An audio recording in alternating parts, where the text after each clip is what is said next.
मी सुनेत्रा अजित पवार गांभीर्यपूर्वक प्रतिज्ञा करते की कायद्याद्वारे स्थापित झाले आहे अशा भारताच्या संविधानाबद्दल मी खरी श्रद्धा व निष्ठा बाळगीन। मी भारताची सार्वभौमता व एकात्मता उन्नत राखीन।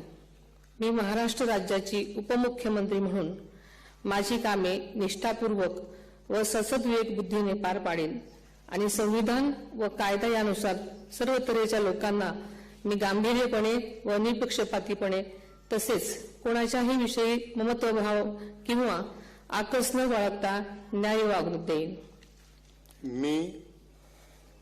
मी सुनेत्रा अजित पवार गांभीर्यपूर्वक प्रतिज्ञा करते की महाराष्ट्र राज्याची उपमुख्यमंत्री म्हणून माझ्या विचारार्थ आणली जाईल किंवा मला ज्ञात होईल अशी कोणतीही बाब अशी उपमुख्यमंत्री म्हणून माझी कामे यथायोग्य पार पाडण्यासाठी आवश्यक असेल ते खेरीज करून एरवी मी कोणत्याही व्यक्तीला किंवा व्यक्तींना प्रत्यक्षपणे वा अप्रत्यक्षपणे कळवणार नाही किंवा त्यांच्याकडे उघड करणार नाही।